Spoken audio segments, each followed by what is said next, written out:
देखिए, बिहार में विधानसभा चुनाव नजदीक है और ऐसे में आइए यहाँ की कुछ महत्वपूर्ण विधानसभा क्षेत्रों के बारे में थोड़ा बातचीत करते हैं। उसके बारे में जानकारी लेते हैं। शुरुआत करते हैं कहलगांव विधानसभा क्षेत्र से। बिहार की राजनीति में गंगा किनारे बसा कहलगांव विधानसभा क्षेत्र अपनी अलग पहचान रखता है। 5 सालों में यहाँ सियासी समीकरण तो नहीं बदला, लेकिन जनता के मुद्दे अब भी यहाँ पर जस के तस बने हुए हैं और वहीं पर अटके हुए हैं।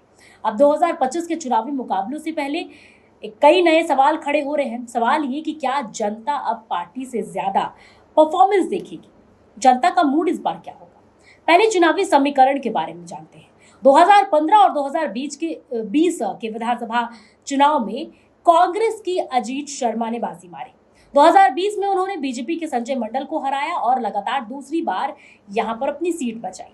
कांग्रेस का इस सीट पर पारंपरिक जनाधार रहा है, एक तरह से आप कह सकते हैं उनका गढ़ है, और राजद कांग्रेस गठबंधन को यहाँ लगातार बढ़त मिलती आ रही है। लेकिन जीत की कहानी के पीछे जमीनी सच्चाई कुछ और है। क्षेत्र में अभी भी बिजली, पानी और सड़क जैसी मूलभूत समस्याएं जस के तस बनी हुई हैं। इस पर हम बातचीत करेंगे, पर उससे पहले हम जान लें कि वर्तमान राजनीतिक परिस्थिति यहाँ पर क्या है।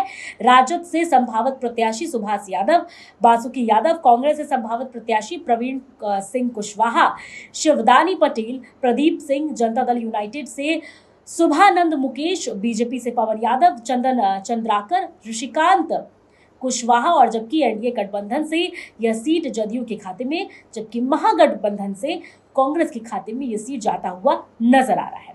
सूत्रों की माने तो कहलगांव विधानसभा का चुनावी टक्कर इस बार काफी दिलचस्प माना जा रहा है। अब देखना यह होगा कि आने वाले समय में कौन से नेता, कौन सी पार्टी जनता के दिलों पर राज करती है और यहाँ पर सत्ता में आती है। अब अहम बात पर आते हैं, वो यहाँ के मुख्य स्थानीय मुद्दे। गंगा कटाव।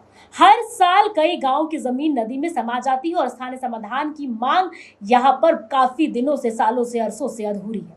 बेरोजगारी।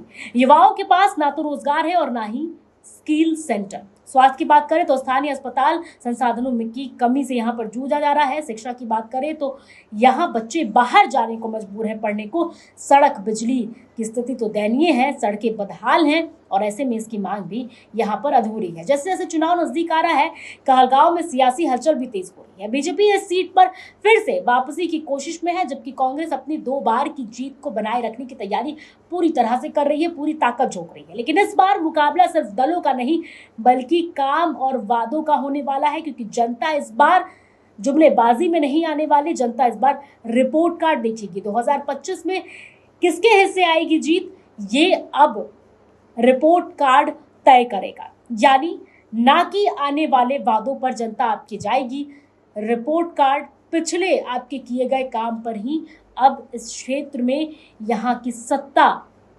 निर्धारित होगी, क्योंकि लगातार जनता मांग किए जा रहे हैं अपने स्थानीय मूलभूत जो उनके मुसीबतें हैं, जो उनकी परेशानियां हैं, वो भी यहाँ पर नहीं सुधरी है। सड़क से लेकर शिक्षा से लेकर स्वास्थ्य, सभी की हालत दयनीय है और ऐसे में अब जनता बहुत ही ज्यादा जागरूक हो गई है।